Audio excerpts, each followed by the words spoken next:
And we are live. Good morning po sa inyong lahat back there in the Philippines. And good morning naman mula dito sa South Carolina, USA. Welcome po to another edition of our GenEd and ProfEd Discussion for your licensure examination for teachers. I also welcome all those of you who are first-timers here, yung mga novice natin, yung mga bago pa lang, no? Ngayon lamang po mag-watch sa ating live stream, ngayon lamang po mag-join sa ating klase. Welcome po. And I hope na tulad ng ating mga regular students, ay marami din po kayong matutunan. All right, now we go straight to our discussion today. Again, this is gonna be another discussion of GenEd and ProfEd materials. Now, again, this is gonna be all the materials that I am going to tackle today are going to be sent to our GROW, which is Gurung Pinoy Review Online Work Group. That's everything's gonna be available for all our growers, no? Yung mga naka-add na po sa ating GROW, marami-rami na po yung naka-add doon. So baka kayo na lamang po yung hindi pa na-add sa ating exclusive group. So make sure that you join us in GROW if you can. Again, I am going to welcome you if you can join GROW. But before that, before we start our GenEd and ProfEd discussion today, I'd like you to please hit the like button first. We start by liking this video first. Please like our video. Go ahead and please like po.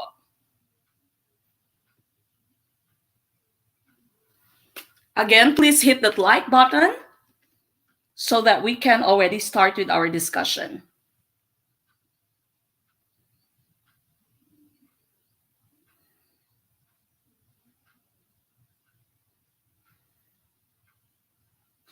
Okay, so again, this is another GenEd and ProfEd discussion. We'll have 15 items GenEd and another 15 items for our ProfEd. And of course, still, our passing percentage should be 60%. So that's 9 points for GenEd, 9 points for ProfEd, giving you a total of 18 out of 30. Okay, so let's try our best to at least get 60%, and that is 18 out of the 30 items that we are going to discuss today. So again, I would like to thank all of those super fans who have already joined GROW, Gurung Pinoy Review Online Work Group. It's the place where I am sending all the materials now, not just the materials that I am discussing in the live stream, but all other exclusive materials and all additional materials that we have. We already have a storage of LET materials, and I'm going to send it to all of you in GROW, okay? So I hope you all join. It's very easy to join. It's very cheap. So again, for GROW, or Gurung Pinoy Review Online Work Group, which is our exclusive FB group, you only need to pay 250 pesos, not 5,000, not 2,500, not 1,250. And you can send your payment through Palawan, Cebuana. You can even send it through ML. Meron na pong ML. And the name is right there. Address is there. Phone number is there. That's my sister-in-law. I'm so sorry for those of you who'd like to pay through GCash and Smart Padala. Wala po kaming GCash and Smart Padala dahil we are not directly receiving your payment po dahil nga nasa Amerika po kami. And so, that's also the reason why you need to send us your receipt kasi kami po yung nag-add sa inyo sa group. Pero we don't receive the notification for all your remittances. Okay? So, please make sure that you send us your receipt right after you pay. That's only 250 through Palawan, Cebuana, and ML or M. Luilier. I know that Palawan also has the online payment right now, so po pwede din po kayo magbayad doon online. Another thing is that if you cannot go out of your house because nga of the quarantine, some of you are saying you cannot go out of the house, pwede nyo pong ipasuyo sa kung sino man kilala nyo na pwedeng magbayad para sa inyo. And then of course, just send us the receipt and tell us that you are going to be the one to be added in GROW, then wala pong problema yon. Now, another thing is that the Metro Bank account has some problems. We need to maybe update it or something. So we also cannot receive payment through Metro Bank. So Palawan, Cebuana, and M. Luilier lamang po. All right. Now we go to our questions. Again, this is GenEd, which is 15 items, ProfEd 15 items. Make sure that you have your pen and your review notebooks with you. Okay, we start. Question number 1. Which of the following statements is not true about comets? Is it letter A, comets are mostly frozen gases and cosmic dust? Letter B, comets glow using their own light? Letter C, comets generally have elongated elliptical orbits? Or letter D, comets may go around in any direction? What do you think is the correct answer for number 1?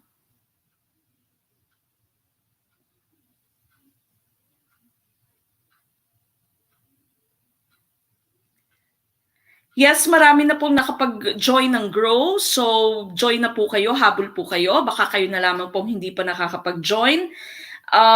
Si Sir CK, we're only starting with 60%.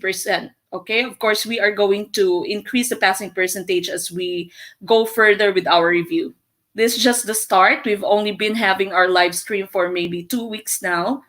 So we will try to increase the passing percentage as we go on. For those of you who are asking if your majorship is included, you only pay 250 pesos po. That's only for the GenEd and ProfEd. Majorship is not included yet. All right, please send us your answers.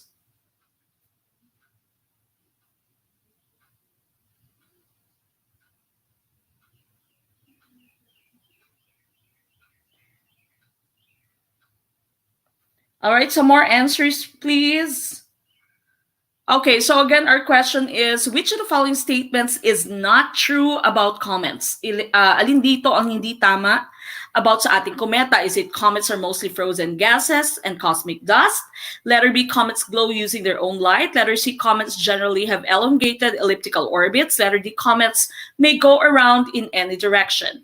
Okay, now before I give you the answer, I'd like you to please take note of all of this stuff that we have here, because mostly these things are being compared in the LET. Okay, so we have 5 terms there: comet, asteroid, meteoroid, meteor, and meteorite. Okay, and I have also given you the meanings of the terms there. So when you say comet, it is a mixture of ice and dust that follow an elliptical orbit. Pag sinabi mo pong orbit, it is the path that an object travels or follows as it travels around the sun.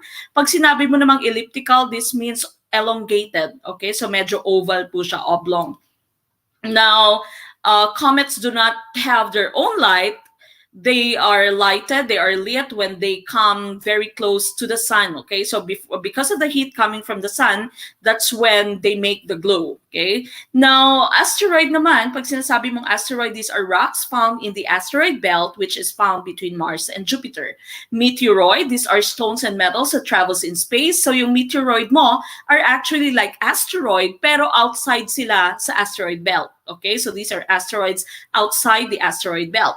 When you say meteor naman, these are meteoroids that falls toward the Earth. Okay, so yung meteor mo, pag malapit na siya sa Earth, if it comes in contact with the atmosphere of the Earth, then that's when you call it a meteor. Kaya naman siya umiilaw, kaya naman siya nagbabaga nga, because of the heat coming from the atmosphere of the Earth. Ito yung tinatawag natin bulalakaw, okay? That's your meteor.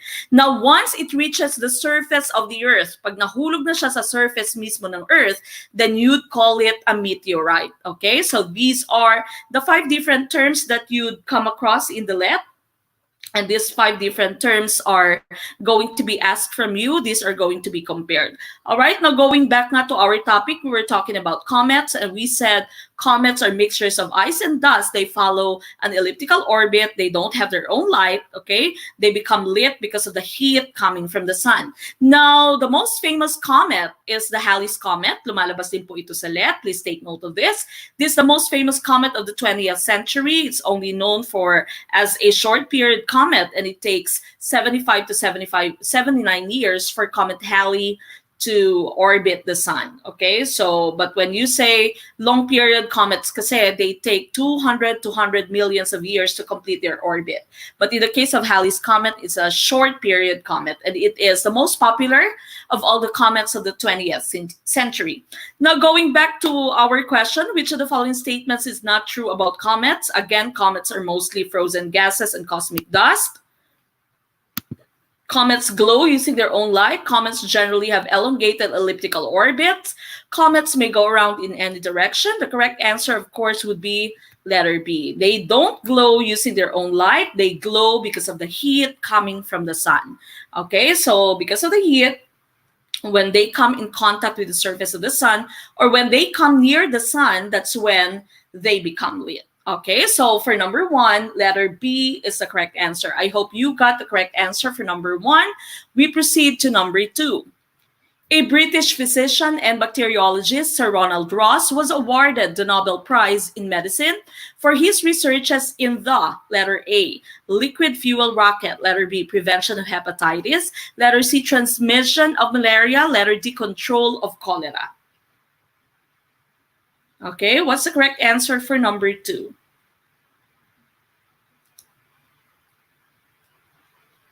Now, I've already posted the 40 plus names of all those people that you need to study in science. It's already in Grow. Okay, so for those of you who are already in Grow, make sure that you take a look at all those names there, study all those names, the 40 plus items, 40 plus names that I've posted there.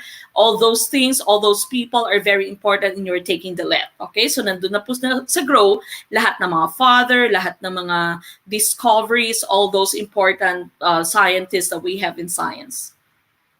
Okay, for number 2, a lot of you are answering letter C, and that is the correct answer. Okay, so Sir Ronald Ross is the one who found the medicine for the transmission of malaria.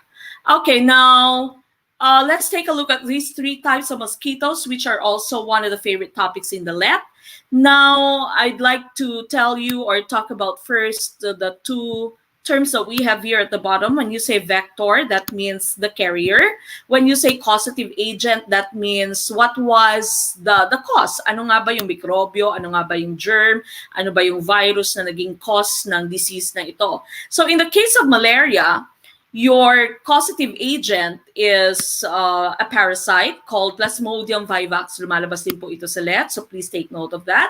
Plasmodium vivax is the parasite that causes malaria, but its vector or its carrier is a mosquito, which is the Anopheles mosquito. Okay, so Anopheles mosquito, this one is the carrier or the vector for malaria.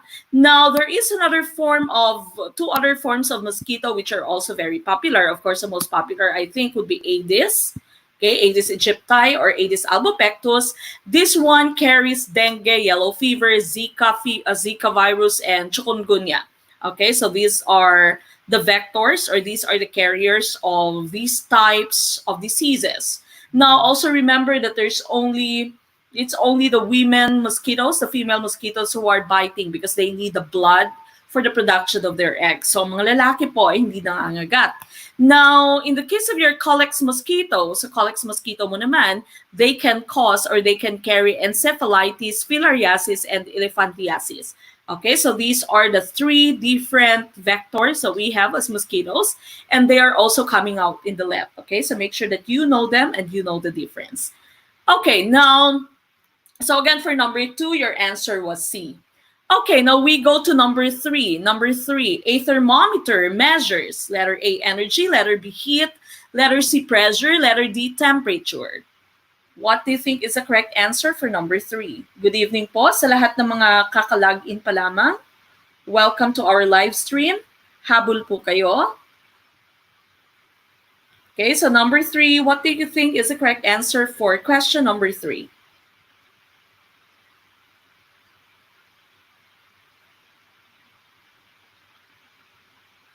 Okay, a lot of you are answering D. All right, now you know that energy and heat are the same, so we can already eliminate this. For letter C, pressure, I'll go back to that. But the correct answer will be temperature. That's correct. Okay, so karamihan sa inyo, tama. Ang gagaling nyo na. All right, so number 3 is letter D, that's temperature. A thermometer measures temperature. Now, what about pressure? What is used to measure pressure? Pressure is measured by using a barometer. Barometer po. B-A-R-O meter. Barometer is used to measure pressure. What about your amount of rainfall? Amount of rainfall is measured using rain gauge. Gauge is spelled G-A-U-G-E. GE. Okay, so rain gauge measures the amount of rainfall. You have the barometer for pressure. These are the common scientific or weather instruments. Thermometer for temperature. You also have your wind vane for wind direction. And for your wind speed, you use anemometer. Anemometer po for wind speed. Wind direction would be your wind vane. What else? Okay, I hope I did not forget anything. But I think we are going to have more questions on this later. Okay, so make sure that you know the difference or the different weather instruments that you have. So again, for number 3, correct answer would be temperature. Okay, kumusta po from San Pedro, Laguna? Welcome po. Now we go to number 4. A change in the composition of a substance resulting in the formation of a new substance is called what? Is it letter A, nuclear change, letter B, mechanical change, letter C, physical change, or letter D, chemical change? I have explained this in our previous live stream, the one that we had on July 1st. Pa-shoutout po sa mga taga Sinakaban, Misamis Occidental. Welcome po.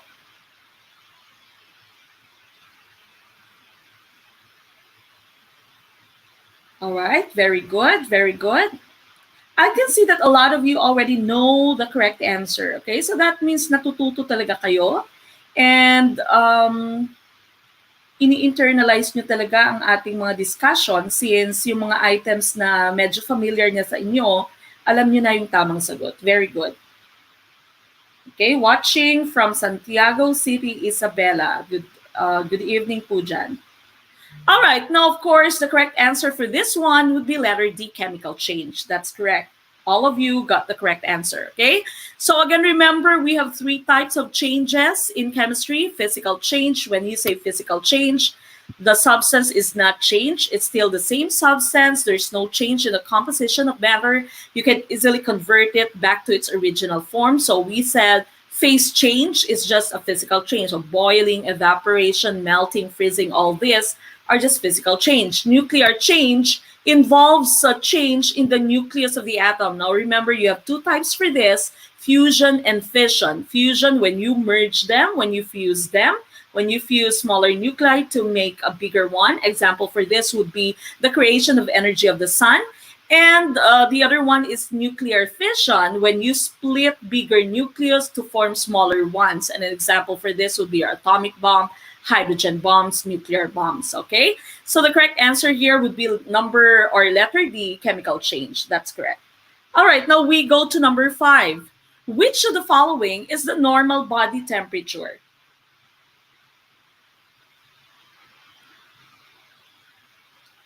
Ma'am Jessica Pe, you should have, i-click nyo po yung bell. Pagkatapos po sa bell po, meron pong options, meron pong option na all. Yun po yung nasa pinakataas na option ng bell. So maaari pong hindi nyo na-hit yun, kaya hindi po kayo na-notify. So again, for those of you who are asking, once you have already subscribed, there's a bell that is to the right of your subscribe button, and then i-click nyo po yung bell, tapos may lalabas po ng mga options, i-choose nyo po yung all. Okay, so that you'll be notified of the next live streams that we have, the next videos that we have. Good evening sa Tabaco Albay. Okay, good evening po sa lahat ng mga taga-Albay. All right, so again, going back to our question here, which of the following is the normal body temperature? The correct answer would be 37 degrees Celsius, which is equal to 98.6 degrees Fahrenheit.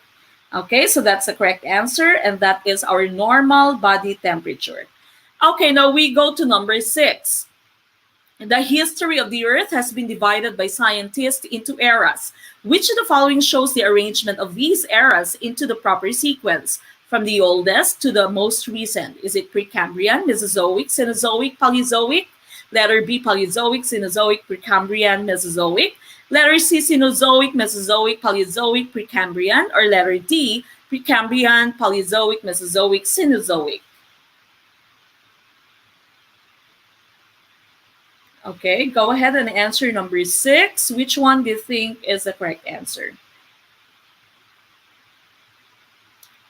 Welcome back, Sir Dennis Brade. Na-miss ka po namin. We're very glad that you can join us again.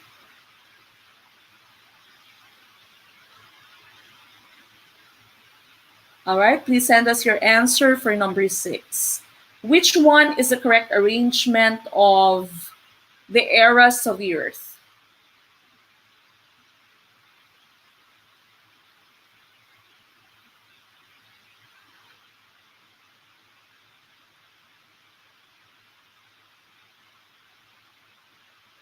Okay, let's take a look at the next slide. The correct answer for this one, so that it's going to show you the different eras that we have. Earth's timeline is divided into 4 major eras, and that would be Precambrian, Paleozoic, Mesozoic, and Cenozoic. So the correct answer there would be letter D. Letter D po ang ating correct answer for number 6. So number 6 is letter D, Precambrian, Paleozoic, Mesozoic, and Cenozoic. Please check your word if it's correct. If not naman, okay lang po. All right, we proceed with number 7. Which of the following forms of energy travels in waves? Is it chemical energy, sound energy, mechanical energy, or electrical energy? In our previous live stream, the one that's dated July 1st, I've also discussed the different forms of energy that we have. Remember that you have 2 major forms of energy, potential energy and kinetic energy, and you have the rest of the energy forms under each of them. Okay, now also remember that energy cannot be created nor destroyed. It can also can just be converted from one form to another in the law that we call the conservation of energy.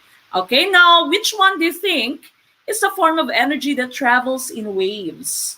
Is it chemical energy, sound energy, mechanical energy, electrical energy? Okay, a lot of you got the correct answer again. Very good. Okay, the correct answer would be letter B, sound energy. Okay, so sound energy, tama po. Sound energy is the correct answer for number 7. Okay, I'm very glad that so many of you are getting the correct answers. All right, now we go to number 8. Which of the following is the numerical form for this? Okay, is it letter A, B, C, or D? Sir Melfred, Hina signal, okay lang, still watching? Okay lang po, kapit lang. All right, what do you think is the correct answer for number 8?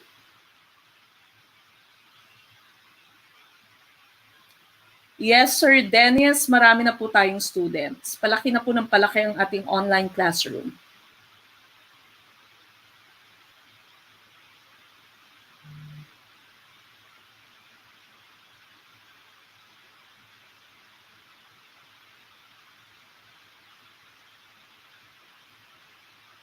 Okay, number 8 is a math question. It's very easy.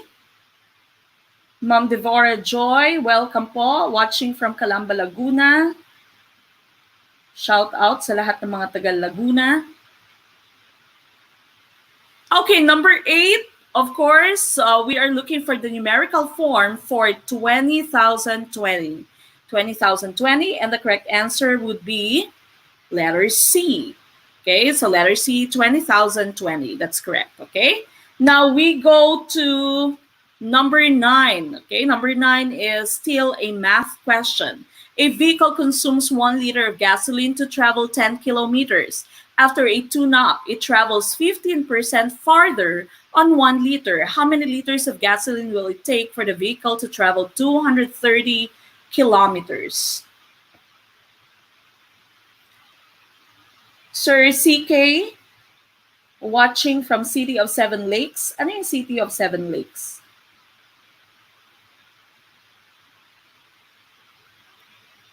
Ma'am Ruvilia, watching from the province with most number of cases, Cebu. Ingat po. Ingat po kayo dyan. Ma'am Grace Rivas, welcome po sa aming YouTube channel, sa aming live stream. I hope you would enjoy learning with us. Ma'am Mary Beth from Pulomolok, South Cotabato. Ma'am Jessica from Cagayan de Oro. Okay, Ma'am Lani says, thank you sa friend ko sa pag-refer niya po sa akin dito. Magaling ka daw po kasi. Thank you po. San Pablo City, Laguna. Okay, so yun pala yung City of Seven Lakes. Akala ko naman, Sir CK, nasa, nasa Thailand ka. Watching from Capiz. Malapit lang po yan sa amin, sa Iloilo. Watching from Zamboanga, Sibugay. Angela. Sir Blue or Ma'am Blue, watching from Albay. Ang daming taga-Albay. Ma'am Enaid from Camarines. Occidental Mindoro, Sir Miguel. Okay, so Sir CK used to work in Thailand. Watching from Holo, Cotabato, Lapu-Lapu City. Okay, so we are nationwide and worldwide. Nasaan yung mga OFWs natin? Hindi yata nagparamdam na yun. Nueva Ecija, welcome po.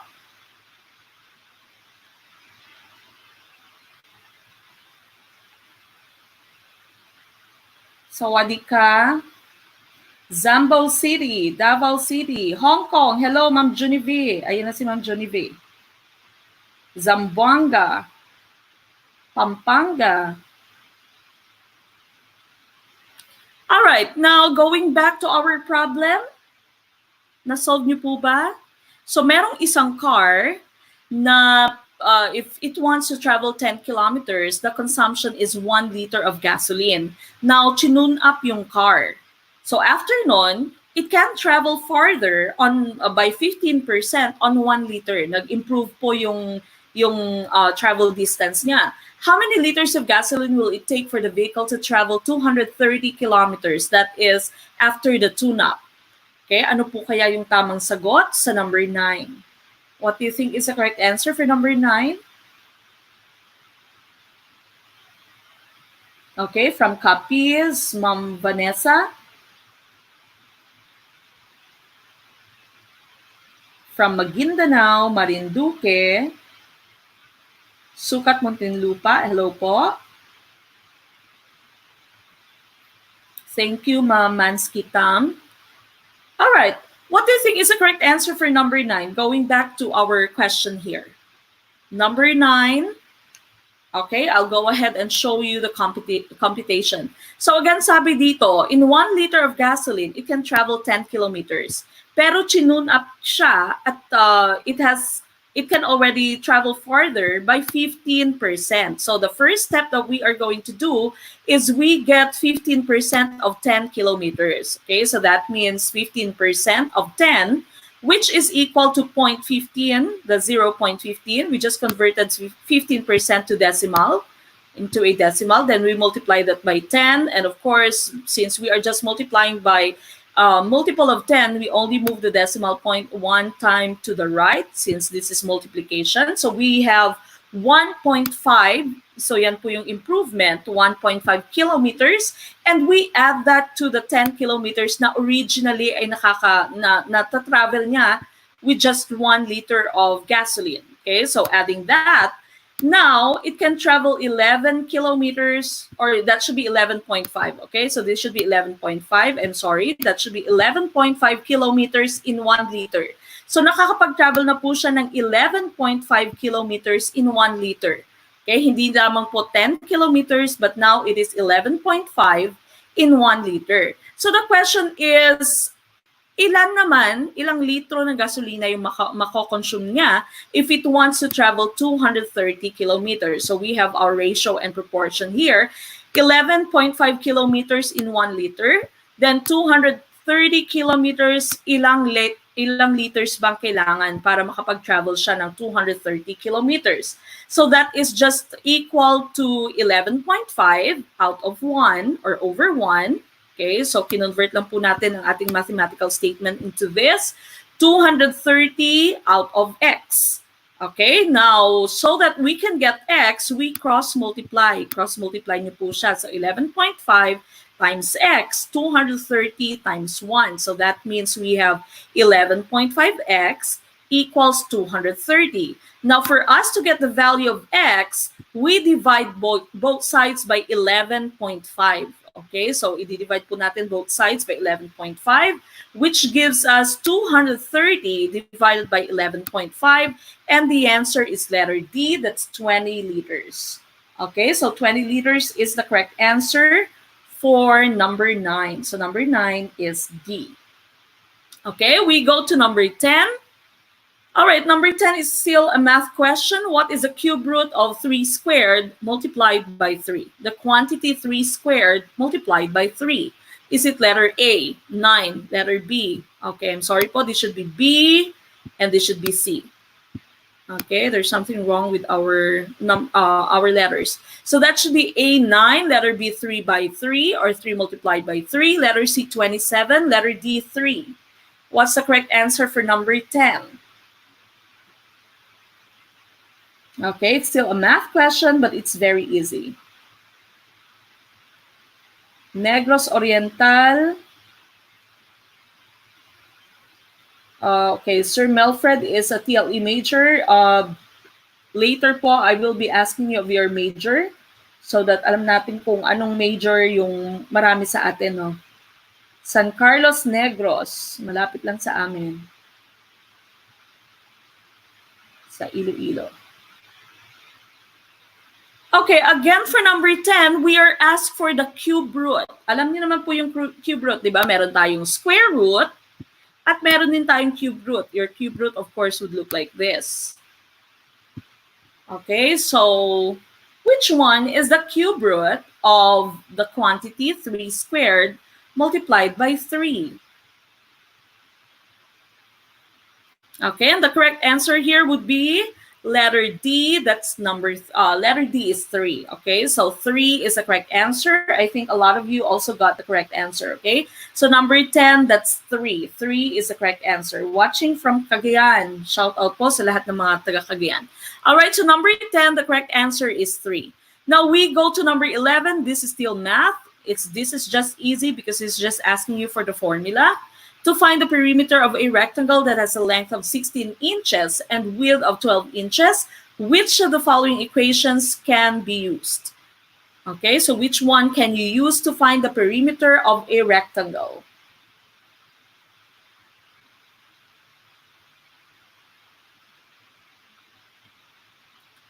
All right, again for number 11, which one do you think is the correct answer? How can we find the perimeter of our rectangle with a length of 16 inches and width of 12 inches? Okay, is it letter A, P equals 2 multiplied by quantity 16 multiplied by quantity 12? P equals quantity 16 plus quantity 12. P equals 2 multiplied by quantity 16 plus 12.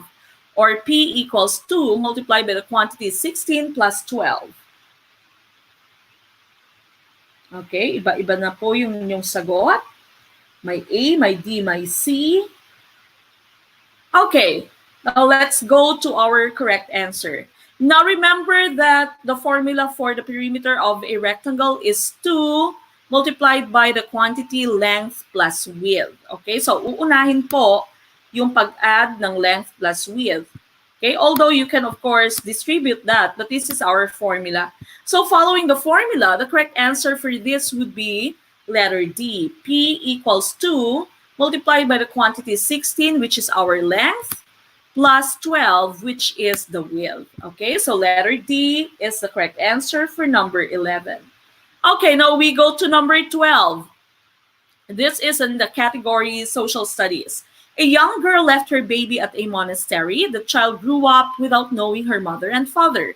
What right is this deprived of the child?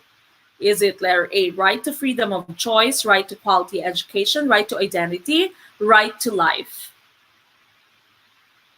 Okay, what do you think is the correct answer for number 12?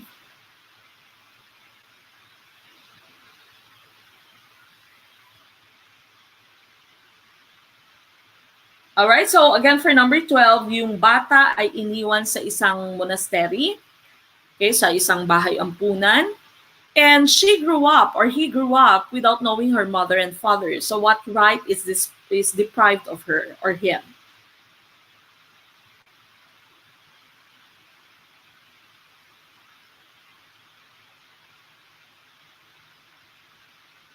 Okay, the correct answer here, I think many of you got the correct answer, and that would be the right to identity. He or she, the child, does not know who his father or his mother is. So, of course, the child is lost as to who he really is or who she really this is a girl pala, no? Young girl siya. So, she is lost as to who she really is. She doesn't know who the father and the mother is. So, it's the right to identity. Hindi niya alam kung sino talaga siya dahil hindi niya alam kung sino yung tatay tsaka yung nanay niya. Okay, so letter C is the correct answer for number 12. We go to the next question, 13. The Bible goes for parallelism. It says, "Blessed are the poor in spirit, for theirs is the kingdom of heaven." This means that heaven is not only for the rich, but also for the poor. A poor spirit can be an open gate to heaven. Letter B, poorness, or this is letter C. Ano bang problema sa ating letters? Okay, so letter B, this is letter C, this is letter D. All right, so again, letter A, heaven is not only for the rich, but also for the poor. Letter B, a poor spirit can be an open gate to heaven. Letter C, poorness in spirit is not a way to hell. Letter D, the poor can become rich. Which one do you think is the correct answer for 13?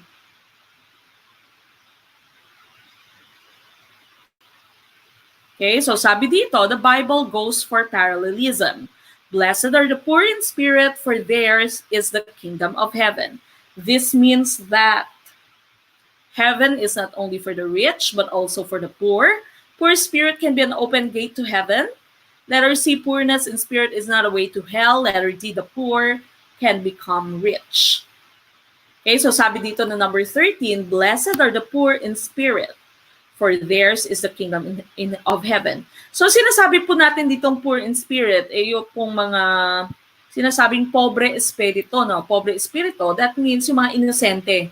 So kalimitan sa kanila yung mga kapapanganak pa lamang, yung mga bata pa, paslit pa, walang kamuang-muang, or po pwede din namang yung mga may special needs. Okay, those people with special needs. So they are poor in spirit na tinatawag. Okay, so the correct answer for this one would be letter B. A poor spirit can be an open gate to heaven. Okay, letter B is the correct answer. A lot of you got the correct answer. Now, at this point, I'd like you to please send me your score for our GenEd. Out of the 13 items that I've already discussed, how many points have you gotten so far? Ilang points na po meron tayo so far? Hello, Ma'am Lisbeth Boris.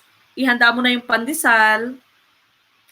Ma'am Lisbeth Boris po is my friend from Manning High School, my co-teacher in Manning High School. If you can also visit her channel, she has food blogs and travel vlogs.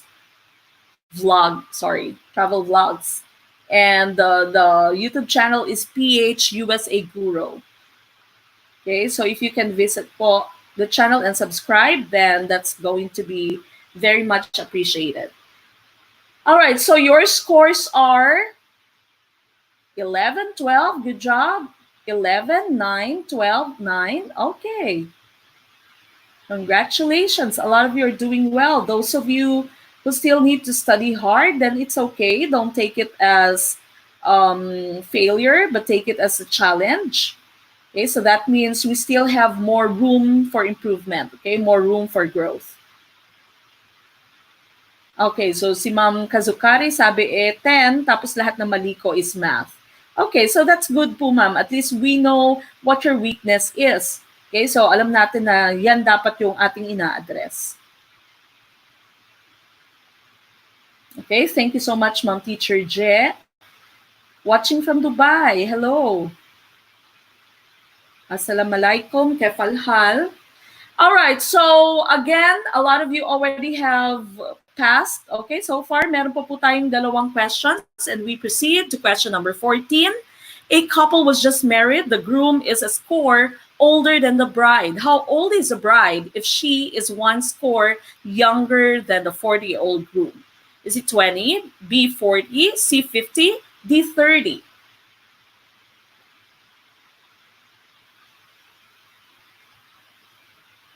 Ano kaya yung tamang sagot sa number 14? Okay, so congratulations for those of you who already have more than 9. Okay, Inade, Ma'am Jeremy, Ma'am Ethel. Okay, Sir Napoleon, it's okay po. He only started number 3. Okay, so for number 14, this is actually a question in English. Okay, this is vocabulary. Vocabulary po itong number 14 natin. A lot of you are answering D.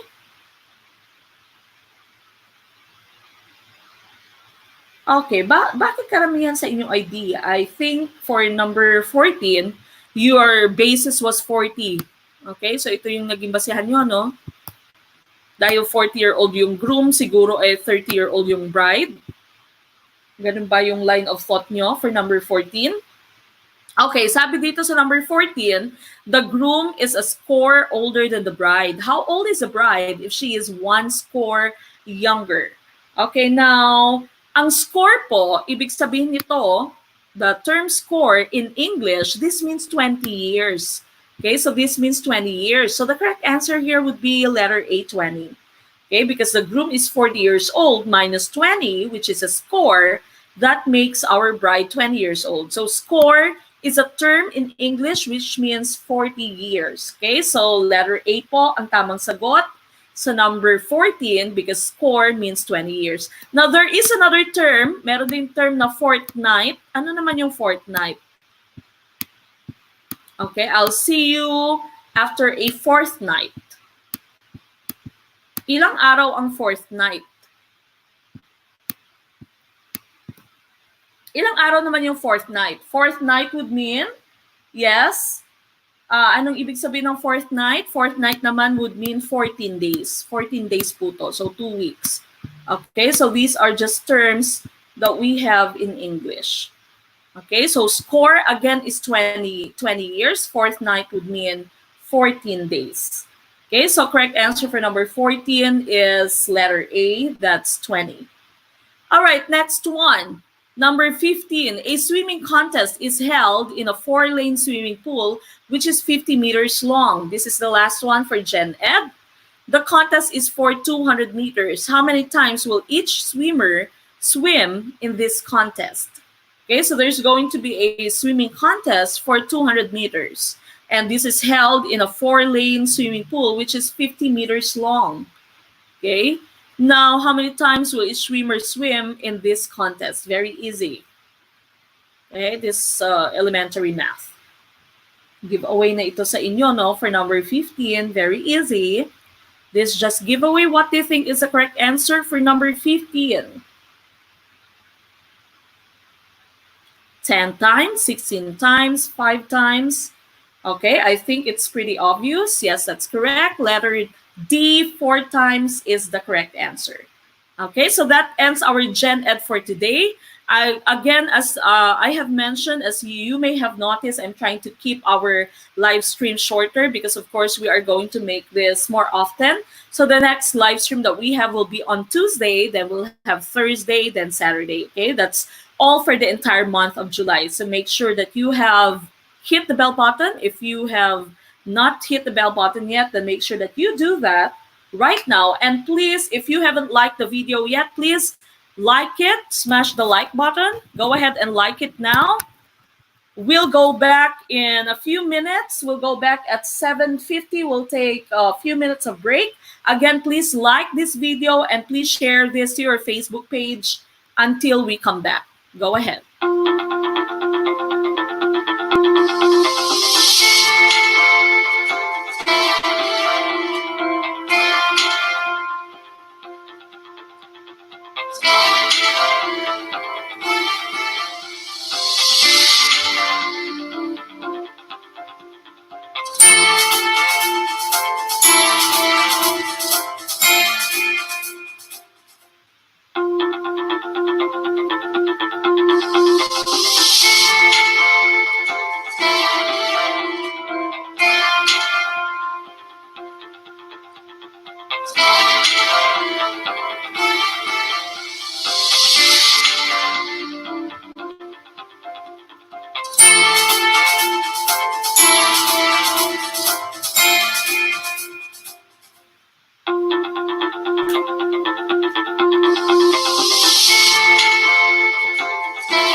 Ma'am Corazon Manalang.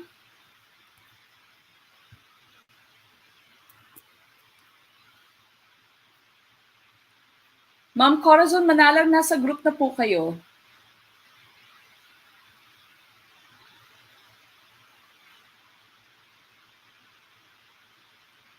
Ma'am Juvie, I will check po kung na-add na po kayo. If not pa, right after this po, i-add ko po kayo.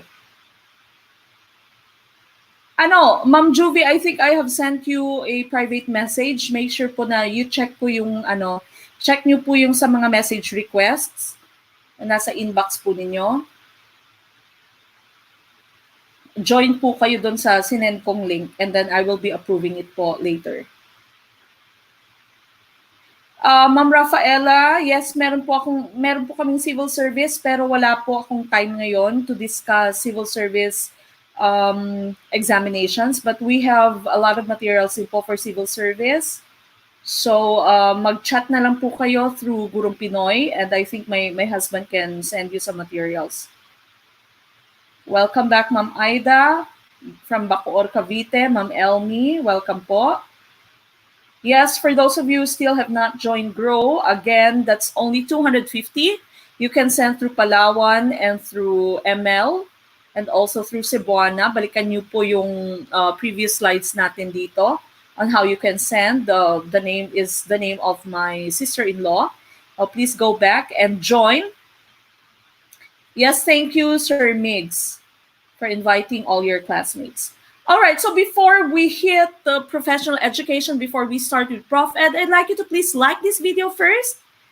Konti pa lang yung nakapag-like ng ating video. It's only 15 people who liked it. Please like this video. Go back to the like button. Meron po dyan like, katabi po ng live chat. Okay, hindi po yung dislike ka, so like button po tayo. Please go ahead and like this video before we proceed.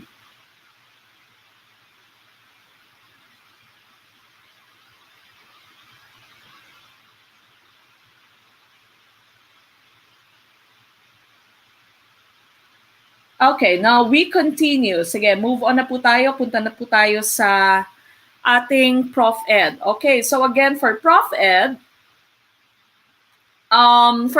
again, we are going to also have 15 items. So make sure that you have your notes still with you and write 1 until 15. Yes, Ma'am Jella, pwede po sa M. Luiliev. Kailan ang deadline, Sir Dennis? As soon as you can po pwede po kayo mag-join para, of course, you can easily go ahead and join the group and have the access po to our materials. Okay, Ma'am Eva, it's okay. Habol po tayo. All right, now we start with ProfEd. Question number 1. The new teacher entered the noisy classroom. She shouted immediately at the students while desperately trying to have order and discipline. Since then, the teacher has not controlled the class. Which is the most probable cause of the teacher's failure? Is it letter A, the student's reaction to the teacher is a consequence of her behavior? Letter B, rules are not defined and procedures to sustain order is not put into place? Letter C, the new teacher wants to show the class who is the authority? Or letter D, the class wants to test the ability and patience of the teacher? Which one do you think is the correct answer for question number 1 in professional education?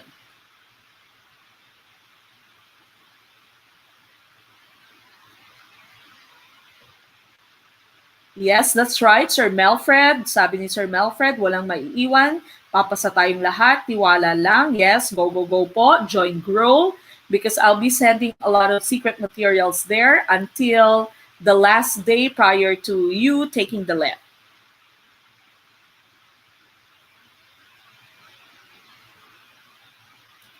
Okay, a lot of you are answering letter B.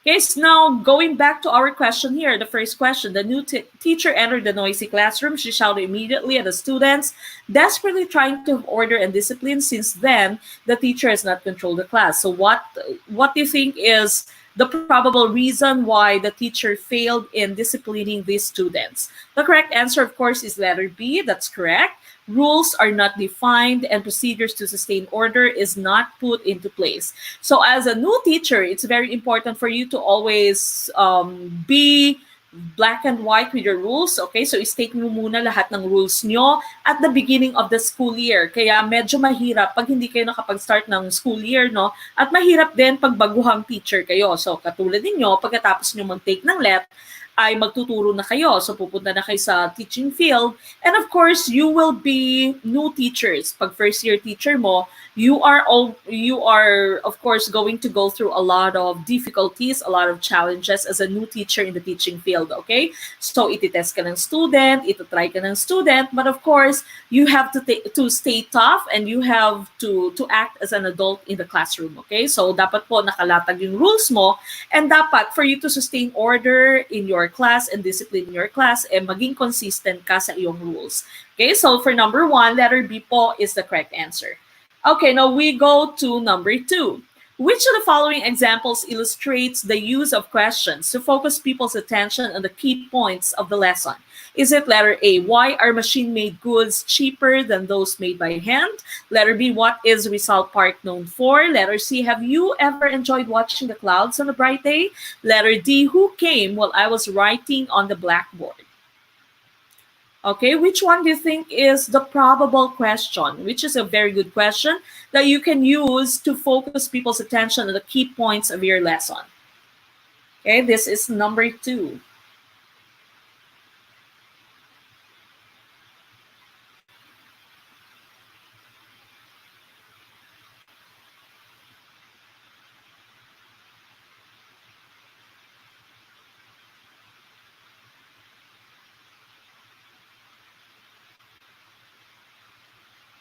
Okay, nasa number 2 na po tayo.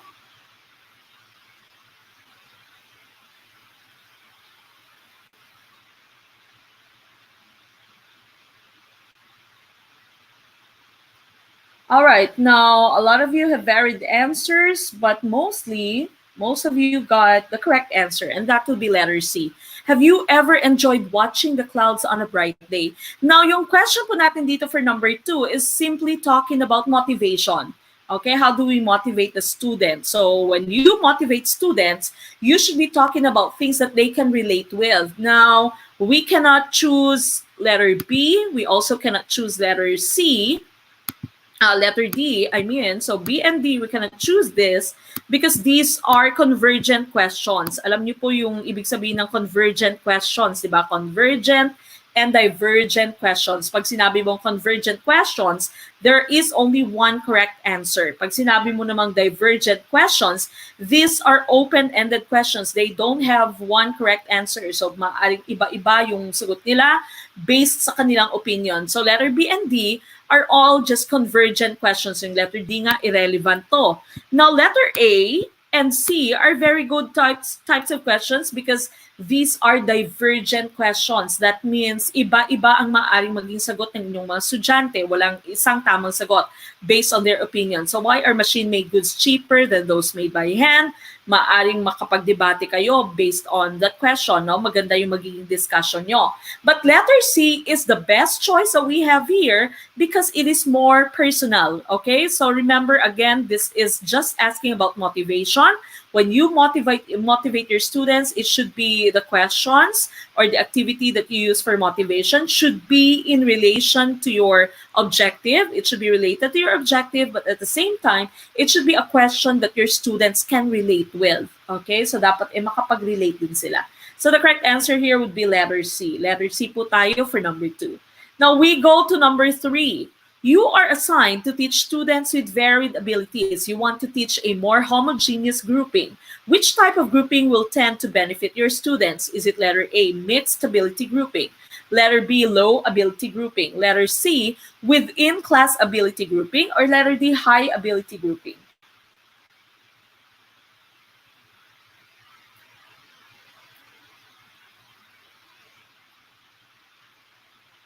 Ma'am Janelle, it's okay. Habol po tayo.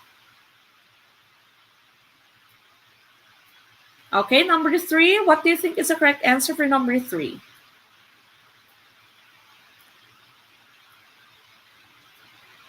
So again, going back to number 3, a lot of you are answering A, no? Okay, number 3, you are assigned to teach students with varied abilities. Iba-iba yung mga abilities ng students mo. So, maaaring meron kang fast learner, merong average, meron namang medyo kailangan ng tulong. You want to teach a more homogeneous grouping. Gusto mong i-group sila based on their abilities. So, which type of grouping are you going to use? Okay? Now, the correct answer here would be letter C, within class ability grouping. A lot of you said letter A, pero bakit hindi letter A? Okay, so again, for number 3, correct answer is within class ability grouping. Let's take a look at the different types of grouping that we have. Okay, so this is differences in ability and instruction. Pag sinabi mong between class ability grouping, children are assigned to different classes based on measured ability. So yung between class ability grouping po, ito yung tinatawag nating sectioning. Okay, so may sectioning ka, may star section, may section 2, section 3, meron ding lower class or lower section. Within class ability grouping naman, sinasabi, children are assigned to ability groups within a class. So you can divide your class or you can divide your students based on their groups according to their abilities. So meron kang fast learners, i-group mo sila. Yung medyo slow, yung medyo average naman, i-group mo rin. Sa gayon ay medyo homogeneous na sila, no? So isa na lang yung magiging instruction mo, isa yung magiging approach mo sa kada grupo dahil nga pareho na sila ng ability. Ang multi-age grouping naman, these are the classes that include children of various ages, okay? Multi-class grouping na itong tinatawag. So your correct answer would be within class ability grouping. Okay, so within class ability grouping po, and that is letter C. So number 3, letter C is the correct answer. Now we go to number 4. Task analysis involves the breaking down of a learning task into subtasks or sub-skills. Given a task to retell a story, which of the following skills is not needed? If the task of the student is to retell a story, which one is not needed? Is it letter A, to disseminate trivial information? Letter B, to outline a selection? Letter C, to identify topic sentences? Or letter D, to arrange events in sequence? Kunwari may nangyari, okay? So there has been an incident and you ask the student to retell the story. Ano nga ba yung nangyari? So which one of these skills here is not needed?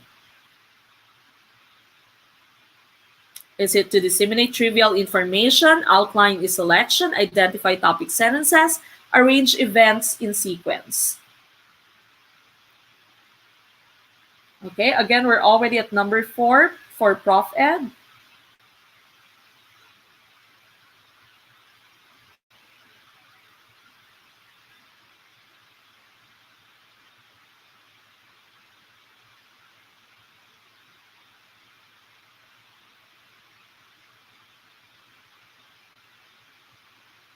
Okay, a lot of you are already sending your answers. A lot are choosing A. Okay, and for this one, letter A is the correct answer. Okay, to disseminate trivial information. Bakit po ito wrong?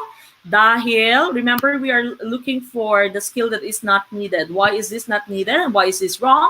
Because of the term trivial. Okay, trivial po means hindi importante. So to disseminate trivial information, this is a skill that's not needed. Outlining a selection, this means summarizing the selection, summarizing the story, that is correct. Identifying topic sentences, those things, those parts of the story, that is very important, that's correct. Arranging events in sequence, of course, that is a very good skill to do or to use whenever you are retelling a story. So letter A is the correct answer for number 4. Now we go to number 5. The best way the teacher can be sure of the appropriateness of an instructional material is to. How can you make sure that your material, the instructional material that you are going to use is appropriate or tama or correct? Okay, it's the right material for you to use. Is it letter A, consider its technical quality? Letter B, try it out before using it in class. Letter C, consider its availability. Letter D, consider its cost. Ano ang iyong major consideration when you are choosing or you are checking the appropriateness of your material?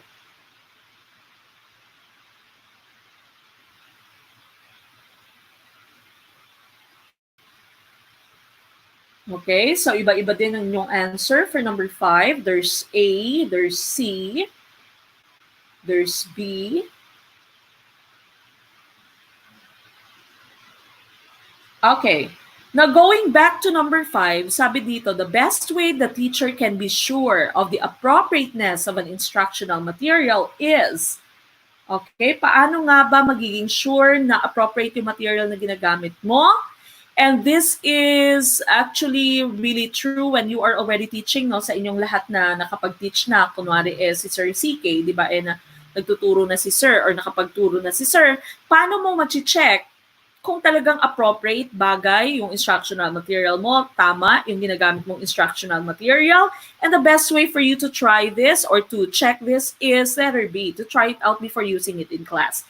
Dapat i-check mo siya, dinadry run mo siya, tinitest mo whatever material that you want to use in teaching your students, nakatest na. Kasi pag hindi mo siya tinry out, hindi mo siya tinest, hindi mo siya dinry run, minsan pag nasa klase ka na at pumalpak yung material, wala ka na magagawa, okay? So the best way for you to check its appropriateness is to try it out before you use it in class, okay? So i-testing mo muna, testingin mo muna. So number 5 is letter B. Now, there is a common question in the LET na it's related to this question. No? There is a common question in the LET which states, which among the following is the best consideration in choosing an instructional material to use in class? I repeat, the question, which is also common in the LET, is, which among the following is the best consideration in choosing the material that you should use in class?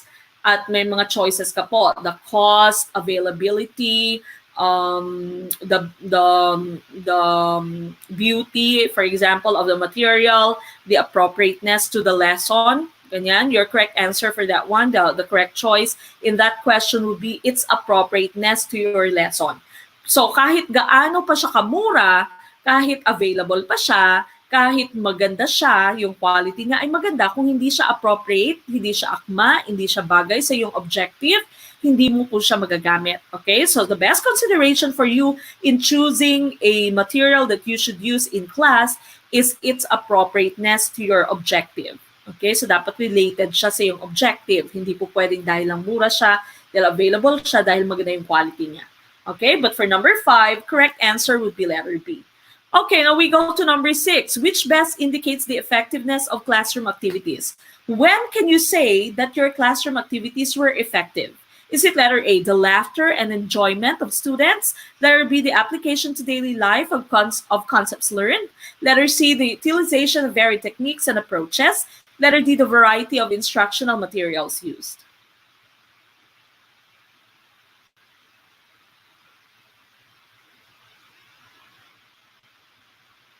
Okay, number 6, what do you think is the correct answer?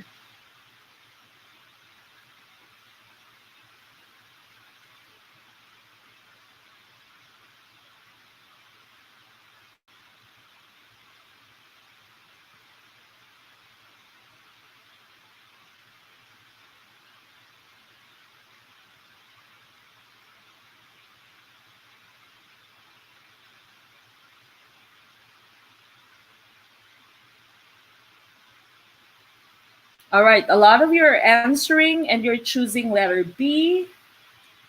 Okay, correct answer for number 6 is letter B, the application to daily life of concepts learned. Ito naman po talaga yung pinaka-end goal ng ating teaching. Ba't natin tinuturuan yung ating estudyante? Para maging marunong sila sa buhay. Hindi lamang para maging marunong sila sa classroom, pero para kung whatever it is that they've learned inside the classroom, they can apply in daily living. Maaari nilang apply sa kanilang daily life.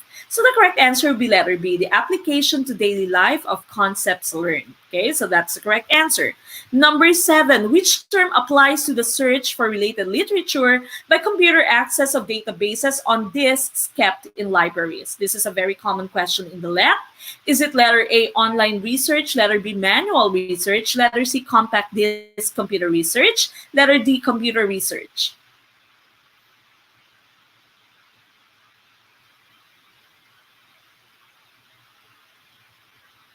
Okay, number 7, ano kaya yung tamang sagot?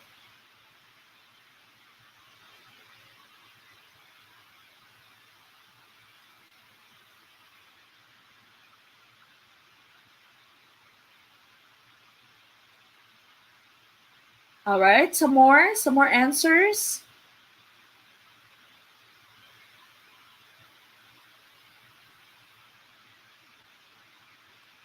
Okay, now as I have mentioned, number 7 is a very common question in the LET at meron din po itong variation. So sabi dito, you are searching for related literature. This is in research by computer access of databases on disks kept in libraries. This is your hint here. Your disks kept in libraries. Okay, so they are found in disks or CDs kept in libraries. And that's your hint. The correct answer here would be letter C, compact disk computer research. Okay, that's the correct answer. Now, as I have mentioned, there is a variation to this question. May variation po ito. May isang klase ng question which is very similar to this, pero very much related. Yung question naman pong yon, sinasabi, which term applies to the search of related literature by computer access using a computer linked to a telephone line and is connected to all the computers all over the world. Okay, so if that happens, kung yan naman yung question nyo, it is connected to a telephone, it is online, it's connected to all the computers all over the world, the correct answer for that one would be online research. Online na po yan, meaning that's using the internet. But if you see these topics here or these terms here, disks kept in libraries, your correct answer would be letter C. Okay, so that's letter C, compact disk computer research. All right, now we go to number 8. Which technique is the most appropriate when a teacher wants a group to agree on a plan of action? Okay, ano nga ba yung technique na gagamitin mo if you want your students to agree on a plan of action? Kung anong gagawin nila, mag-agree silang lahat. Now, if you haven't watched one video that we have, the video with the title Teaching Principles, Methods, Strategies, and Techniques, panoorin niyo po yung video na yan. Isang video lang po yan where I was tackling the differences between teaching principles, methods, techniques, and strategies. Panoorin niyo po. Lagay niyo po yan sa inyong reminder. Ilagay niyo po yan sa inyong notebook. Please watch Teaching Principles, Methods, Strategies, and Techniques. Nasa list of videos na po natin yan para malaman niyo po kung anong pagkakaiba ng principles, methods, strategies, and techniques. Now, for number 8 here, it's asking you for the type of technique that you'd want to use or you can use if you want your group of students to agree on a plan of action. Okay, gusto mo mag-agree sila, gusto mo meron silang consensus. Okay, meron silang isang choice. Now, yung composite report mo naman dito, ginrupo mo yung mga estudyante mo, tapos may isang representative na mag-represent ng results ng group nila into the whole to the whole class. Okay, symposium mo naman, of course, this is something that is formal. So usually when you have a symposium, you ask resource speakers to come to your school, they present something, okay, so my presentation, and then after the presentation, usually meron Q&A, okay, so there's a question and answer part. Agenda, this is the list of things that you talk about in a meeting. And the correct answer for this one would be letter D, okay, consensus decision making. So that's letter D for number 8. Letter D is the correct answer for number 8. Now we go to number 9. In the preamble of the Code of Ethics for Professional Teachers, which is not mentioned about teachers? Is it letter A, duly licensed professionals? Letter B, possesses dignity and reputation? Letter C, let passers? Letter D, with high moral values? Now, another thing, if you did not watch our Code of Ethics for Professional Teachers na video yet, please write that in your reminder. We also have a video tackling all the common LET questions which are based on the Code of Ethics. Meron na po tayong video niyan. Please write it in your reminder to watch the Code of Ethics na video natin. Ma'am Aida is asking, paano ko makukuha lahat ng video? All the videos po are in our YouTube channel. So you check all the videos that we have there, especially sa live stream na playlist ProfEd and GenEd. You can also easily download it. You can use various software that you can find on the internet to download all the materials that we have kung gusto nyo pong meron kayong kopya ng mga videos natin.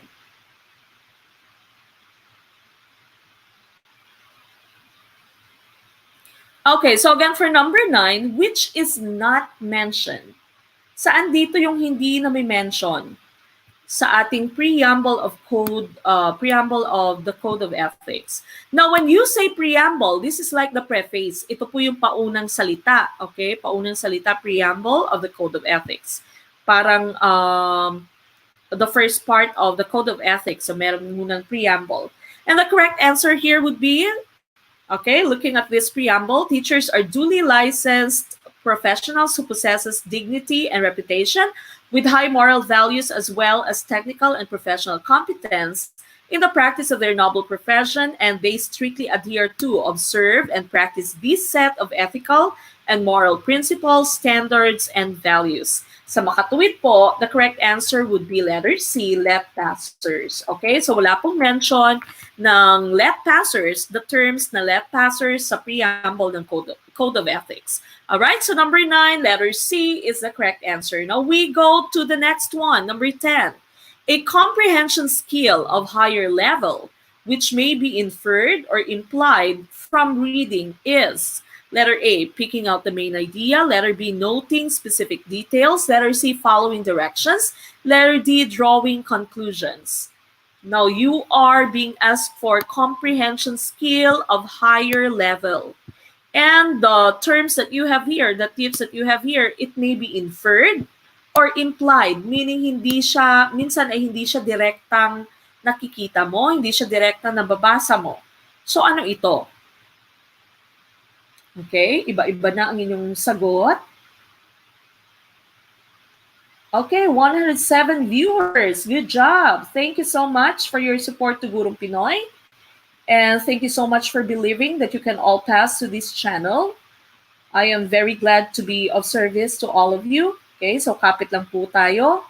Go lang ng go. Huwag po tayong mawawalan ng pag-asa kahit na maraming beses na po tayong kumuha ng let. Ngayon po, papasa na tayo. Okay? Yes, dami natin tonight. Ma'am Lisune. Okay, papasa na po tayo ngayon. Believe lang po in yourself. Kayang-kaya yan. Let is just very easy for you to conquer. Kaya po natin i-conquer ang let natin at ipasa. Okay? All right, so again, the question is, we're looking for a comprehension skill of higher level. It may be inferred or implied from reading. Okay, ano kaya ang tamang sagot? Picking out the main idea, noting specific details. Okay, this one, specific details, following directions, or drawing conclusions. Okay, the correct answer for this one would be letter A, picking out the main idea. Kung inyo pong naaalala yung mga lahat ng experiences nyo in our English class, no, ito po ay isa sa mga pinakamahirap na skill in comprehension. So meron kang babasahing essay or meron kang babasahing ilang paragraph or minsan isang paragraph lang at sasabihin sa'yo, itatanong sa'yo kung anong main idea at usually inferred siya or implied. Hindi naka-state, walang topic sentence, walang isang sentence na magbibigay sa'yo ng main idea. Okay, so it's just inferred or implied, and that is one of the most difficult comprehension skills that you can have. Okay, so the correct answer for number 10 is to pick out the main idea. Picking out the main idea. Ano ba yung main focus ng iyong paragraph or yung iyong selection? So number 10 is letter A. Next one, 11. The metacognition approach gives the students the opportunity to, letter A, learn on their own, letter B, apply the scientific method, letter C, make use of the laboratory apparatus, letter D, learn how to learn.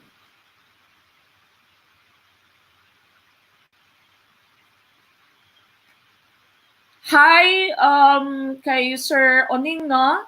Sir Justoni, how are you po? Welcome to our channel. He also has a YouTube channel. What's the name of your YouTube channel, sir? Para ma-shoutout po natin dito and that they can also follow your YouTube channel.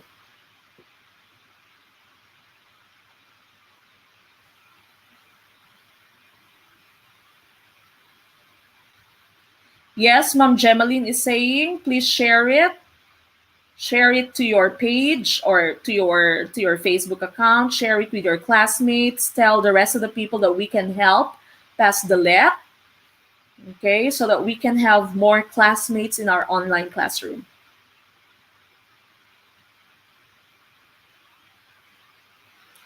Sir Mansky said, kumain lang ako, 11 na. Okay lang po yan. Balikan nyo lang po. It's okay. Okay, for number 11, ano kaya yung tamang sagot dito? If this is your first time to see the term metacognition, this is very common in the teaching methods, also very common in the ProfEd. Metacognition po is letter D, learn how to learn. Okay, so metacognition is learning how to learn, thinking, learning about learning. Okay, so that's metacognition, and I think a lot of you got the correct answer. Okay, so 11 is letter D, that's learn how to learn. Now we go to number 12. Okay, number 12, paulit-ulit na rin itong tanong na ito. This is very common or very familiar not to many of you, especially those of you who've already joined us since the beginning of our live streams. Number 12, zero standard deviation means that letter A, the student's scores are the same. Letter B, 50% of the scores obtained is zero. Letter C, more than 50% of the scores obtained is zero. Letter D, less than 50% of the scores obtained is zero. What is the correct answer for number 12? Okay, what do you think is the correct answer? Thank you so much, Ma'am Lisone. She gave us our super chat super sticker worth 24 pesos. Thank you po for your donation to StudyLink. For some of you who may want to donate, then you'd be very much welcome. Thank you po.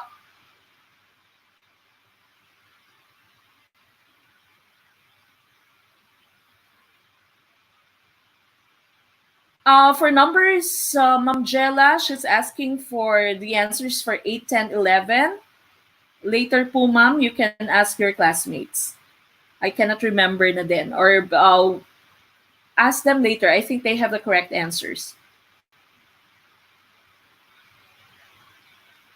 Wow, 24 pesos still from Ma'am Lizone. Thank you so much, ma'am. Again, thank you so much po for your support to StudyLink. And if some of you also would want to give us some donations, then maraming salamat po in advance. The Ma'am Aida is asking paano mag-donate. Meron po dyan sa chat box po, merong parang $sign and you can choose po.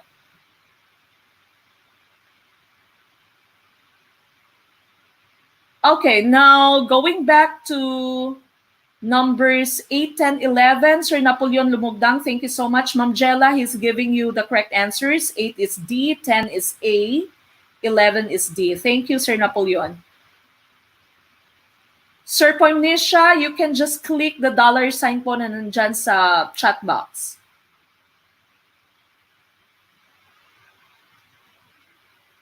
All right, now number 12, again, zero standard deviation. This question, as I've mentioned, is paulit-ulit na, no? So you can usually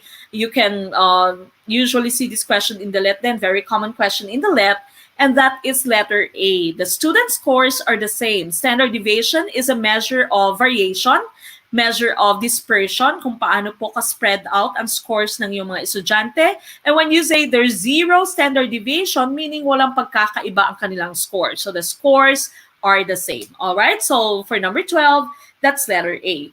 Okay, now we go to number 13. A group activity where one group representative presents the output to the bigger group rather than individual pupils presenting the output is known as, is this letter A, consensus decision making, or consensus decision. Letter B, composite report. Letter C, jury trial. Letter D, agenda. What do you think is the correct answer for number 13? Okay, so Sir Ninja ni Oninjasmatic just said he's doing great. Mamek and Sir Ram, my lovely boss. He used to be one of the members of our staff when we had our review center in Iloilo, and his YouTube channel is Oning Jasmatic.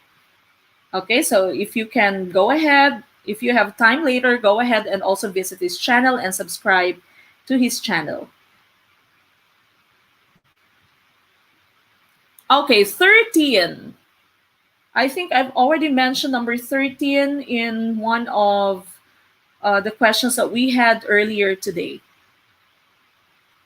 Okay, so number 13, a group activity where one group representative presents the output to the bigger group rather than individual pupils presenting the output is known as, this is letter B, composite report. Okay, a lot of you got the correct answer. All right, now at this point, we are already at number 13. We only have the remaining 2 questions. I'd like you to please send me your scores so that we can check if you have reached the 60% of 30, and that would be 18 or above. Okay, 18 or above.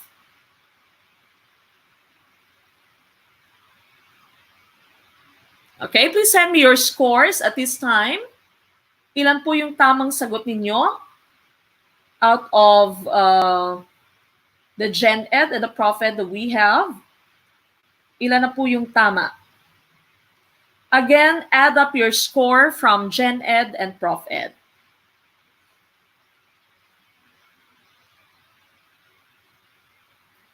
Okay. Thank you, Sir Mix the Great. Donated us 50 pesos just now. Thank you so much po for your support. Maraming salamat. Okay, so some of you are saying 20, 25, 22, 20, 20. Again, we should have at least an 18 for us to pass, for us to have 60%. It's okay po. Don't be sad if you don't get the passing percentage. We are just starting, okay? So let's all hang on. Let's all pray. Let's all help each other. Do not give up. Balik lang po kayo ng balik. Again, we have our schedules Tuesdays, Thursdays, and Saturdays. Night po yan, lahat 7 p.m. Okay? So balik po kayo ng balik hanggang matuto tayong lahat. Sir Webster Herrera, it's okay. Pwede nyo pong balikan ito later. Okay, again, do not feel sad. Nahirapan kayo sa ProfEd, it's okay. ProfEd po is just paulit-ulit. So pag nahasa na tayo ay maaaring mas maging madali na lang sa atin yung ProfEd. Ma'am Claudine, balikan nyo po later yung GenEd. Okay, now good job for those of you who've already made it 60% or higher. For those of you who did not, it's okay. Again, we are going to do this 3 times a week. Okay, so Tuesdays, Thursdays, and Saturday nights po, all for the month of July. Okay, we proceed to our last 2 questions. 14. Which technique enables a teacher to identify and eventually assist students with interpersonal difficulties? Is it letter A, anecdotal record, letter B, personal inventory, letter C, cumulative record, or letter D, sociogram? Okay, which is the correct answer for number 14? Anecdotal record ba, personal inventory, cumulative record, or sociogram? This is a technique used by the teacher to identify and eventually assist students with interpersonal difficulties.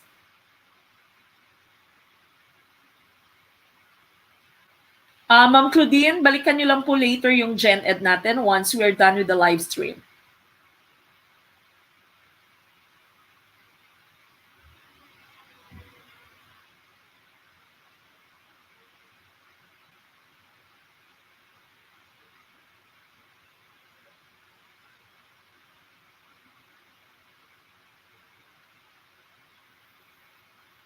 Okay, what's the correct answer?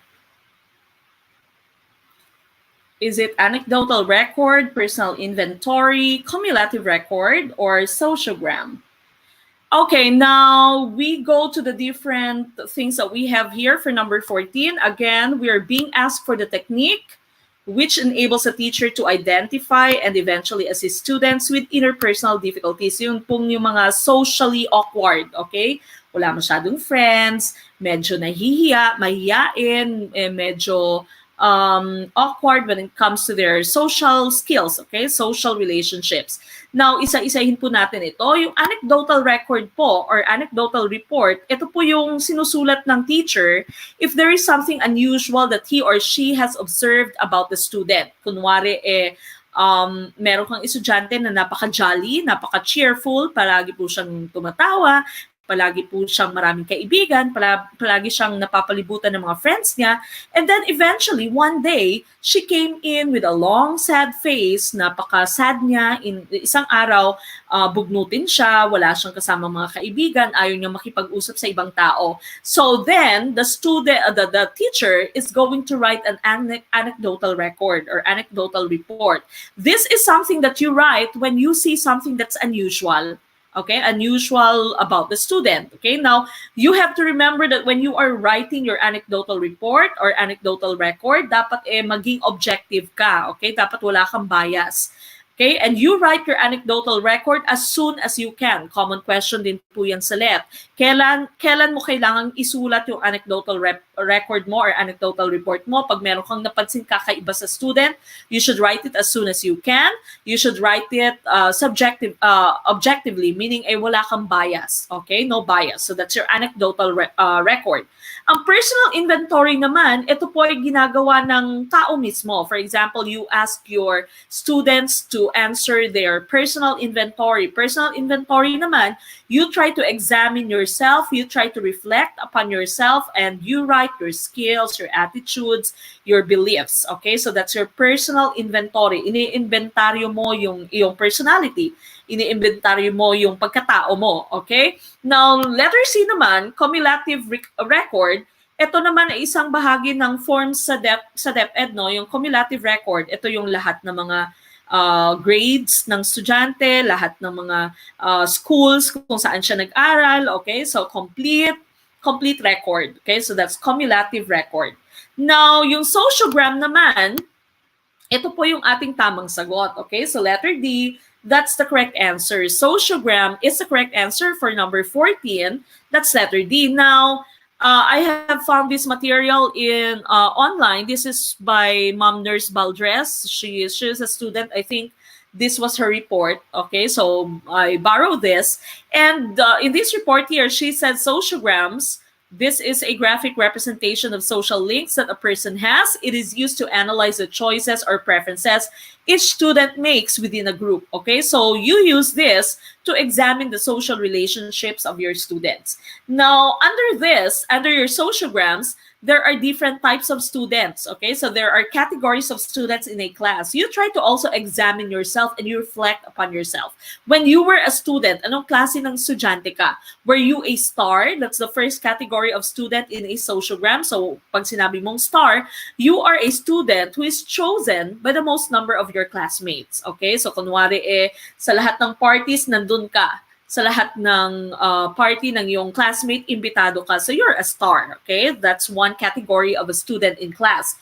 Yung another category is an isolate. So this is the opposite of a star. This is a student who is not chosen by any of his classmates. So ito usually yung problemado sa isang klase, no? May problem siya sa kanyang social skills. He's an isolate or she's an isolate. So he or she is not chosen by any of the classmates. Now, the next category is a mutual choice. Pag sinabi mo mutual, of course, mutualism in our types of relationships in our previous live stream, these are students who choose each other. Okay, so they're choosing each other. That's mutual choice. And the next category that we have here is a one-way choice. Pag sinabi mo namang one-way choice, these are students who choose someone but the choice is not reciprocated. Hindi na ibalik yung choice nila. So, meron silang pinili, pero sila ay hindi pinili ng taong yon, di ba? Napakasakit. Napagdaanan nyo to. Napagdaanan natin itong lahat, alam ko.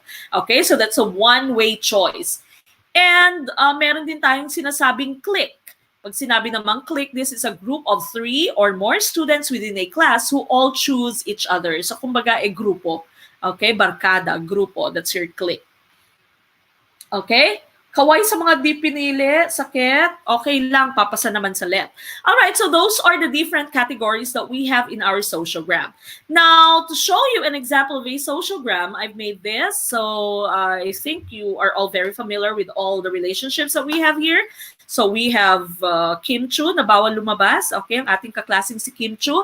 Si Maha Salvador used to be very good friends, best friends. And then, of course, Kim Chu broke up with her ex-boyfriend Gerald Anderson, and she was comforted by Maha Salvador, who used to be her best friend.